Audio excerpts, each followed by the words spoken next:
അങ്ങനെ കുറേ നാളത്തെ ഇടവേളകൾക്ക് ശേഷം നമ്മുടെ വീട്ടിൽ വീണ്ടും മത്തി എത്തിയിരിക്കുകയാണ് സുഹൃത്തുക്കളെ. സന്തോഷിപ്പിൻ സന്തോഷിപ്പിൻ. അങ്ങനെ നമ്മൾ മത്തിയൊക്കെ വെട്ടാൻ വെക്കുന്നതിന് മുമ്പ് കുറച്ച് മുരിങ്ങയ്ക്ക കിട്ടിയിട്ടുണ്ടായിരുന്നു. അപ്പോൾ ഈ മത്തി മുളകും പുളിയും വെക്കാനാണ് ഉദ്ദേശിച്ചിരിക്കുന്നത്. അപ്പം മുരിങ്ങയ്ക്കായും തക്കാളിയും കൂടി ഇട്ട് നല്ല പച്ചക്കറി വെച്ചാലോ.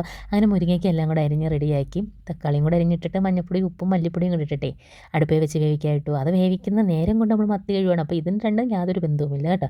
അപ്പോൾ മുരിങ്ങയ്ക്ക പച്ചക്കറിക്ക് അവിടെ കിടന്ന് വേവുന്നു, ഇത് മുളക് കറി വെക്കാൻ വേണ്ടി നമ്മൾ വെട്ടുന്നു.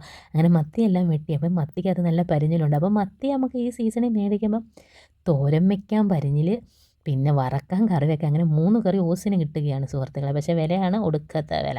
അങ്ങനെ നമ്മൾ മത്തി മുളകും പുളിയും അവിടെ റെഡിയാവുന്നു. പിന്നെ മത്തി കിട്ടിയാൽ നമുക്ക് പിന്നെ കപ്പ നിർബന്ധമാണല്ലോ. അങ്ങനെ കുറച്ച് കപ്പയൊക്കെ അവിടെ ഇരുന്നതൊക്കെ നുള്ളിപ്പിറക്കി വേവിക്കാൻ വെച്ചു. അങ്ങനെ മത്തി ഒരിടത്തിരുന്ന് കറിയാവുന്നുണ്ട്, ഒരിടത്ത് ചീനി വേവിച്ച് ഞാൻ വെച്ചിട്ടുണ്ട് കേട്ടോ. അപ്പോൾ ഇപ്പം ഞാൻ അടുപ്പേ വെച്ചത് എന്താണെന്നറിയില്ല, പരിഞ്ഞിൽ തോരൻ വെക്കാനാണ്. ഈ പരിഞ്ഞിൽ തോരൻ്റെ റെസിപ്പി വേണമെങ്കിൽ പറഞ്ഞാൽ മതി, ഞാൻ ഇടാം കേട്ടോ.